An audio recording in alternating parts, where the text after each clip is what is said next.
and welcome to Tunnel Vision, Tideway's YouTube series taking you behind the scenes of one of Europe's largest construction projects. This month we're back on the River Thames in Chelsea to look at a site with the Royal Seal of Approval.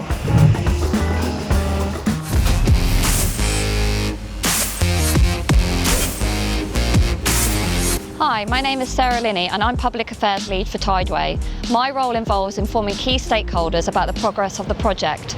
We also arrange some amazing site visits for some very special VIPs, but more on that later. This month we're at Chelsea Embankment, another piece of London designed by Sir Joseph Bazalgette when he created the sewage system in the 1850s. It was later opened by Prince Alfred, Queen Victoria's son. It's here where one of London's lost rivers, the Westbourne, meets the Thames. Like many of London's lost rivers, it was repurposed by Bazalgette as part of his sewerage network. Rising in Whitestone Pond on Hampstead Heath, the Westbourne could be traced through the streets of Chelsea and Belgravia, and at one time at the Serpentine in Hyde Park. In fact, if you've ever been to Sloane Square Station, you may well have walked beneath the River Westbourne, which now runs through this conduit. It then flows beneath the Royal Chelsea Hospital to Bazalgette's designed low-level sewer. And it's here at Chelsea Embankment where our work will clean up one of London's most polluting overflows by connecting the old discharge point into the new super sewer. This involves building a 50-metre deep shaft to intercept the current combined sewer overflows and taking that flow down into the new sewer below the river. From the base of this shaft, we've constructed a 55-metre long tunnel to connect the main tunnel. Then on our north site across the road, we've excavated a 23-metre deep overflow weir chamber. This chamber receives the sewage from the low-level 1 sewer and directs it towards our shaft via a connection culvert tunnel.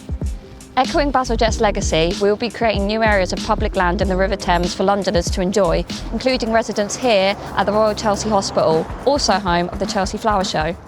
And it was here where we recently received a very special visitor, Her Royal Highness, the Princess Royal, who joined us at Chelsea for a tour and to meet the team and other special guests.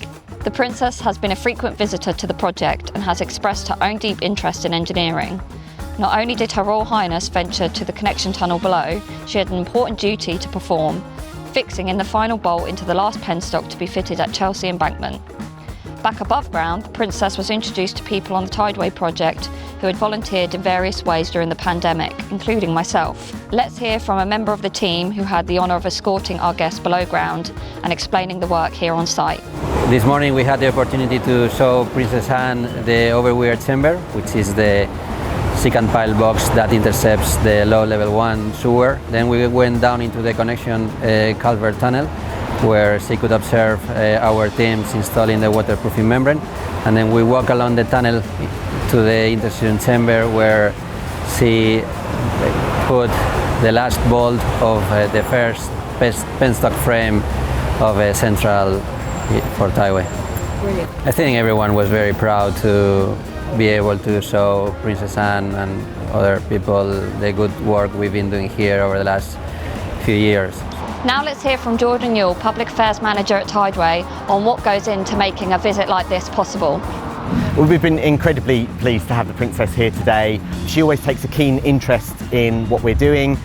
She said herself if she had chosen her own career, she would have been an engineer. So she likes to see how we've been getting on. This is the 4th visit that she's done with us to see the latest progress that we've made. Every time I tell the story to visitors and external guests, you're always hit with that sense of pride in what we're trying to achieve here in cleaning up the river. And I was talking just again today to some of the people who were involved in the visit, who are external visitors to site. They're absolutely amazed when you start telling them the detail, both about the problem and the solution. And I think that every time I tell that story, it really does bring home some personal pride for my own small role in the project. Among the invited guests were also award winners from the Royal Academy of Engineering. These young people's knowledge and passion for having a positive impact on the world around them is inspiring to hear and something that chimes with us here on Tideway. I'm a building engineer. My work helps people in the day-to-day job to get the right information at the right time for construction projects. And I basically conduct experiments to understand how materials deform and fracture. And based on that understanding, I then develop computer models that allow me to predict when engineering components and infrastructure will fail. We see the impact that we could have is by creating a decentralized network of waste treatment systems where you can implement stuff really quickly and repeatably so that we can then enable communities to flourish. So I'm enjoying getting stuck into the challenges of designing chips for accelerating artificial intelligence applications. So my work is around the use of AI across the patient pathway, so it can vary from the diagnostics, and if they get ill and they need surgery, then we make it more accurate and we can optimize the patient outcomes.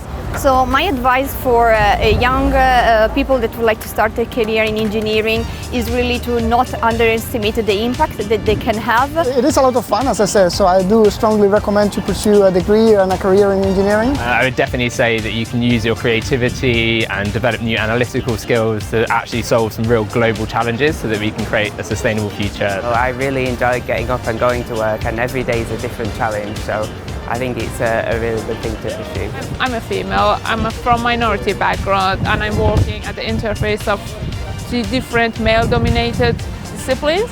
So if I could do it, I'm sure everyone else can do it. So build a team and do it and create an impact and serve the society in a global stage.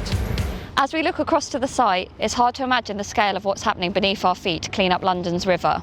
As we move towards the completion of the project, we will be working more closely with our colleagues at Thames Water, who will operate the tunnel once we're finished.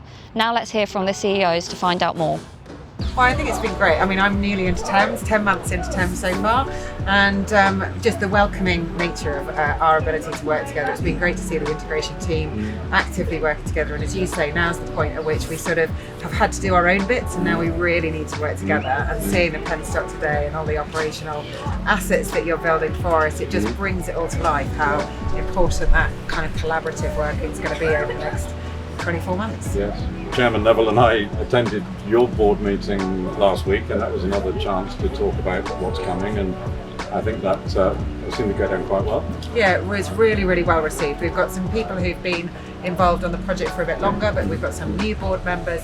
As you know, I've been changing things a bit at Thames since I joined, so bringing everybody up to speed with some of the history of where the project's been, but also importantly understanding what needs to happen as we get to the sort of crunchy bit when we're starting to bring it into operation was great.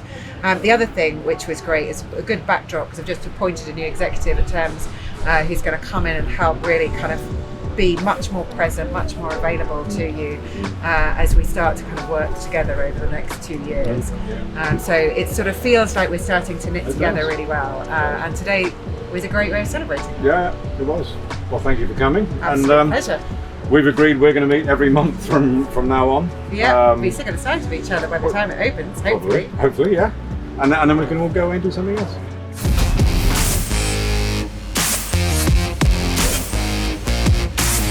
And that's all for this month. We hope you enjoyed the show. Don't forget to comment and subscribe, and we'll see you next time on Tunnel Vision.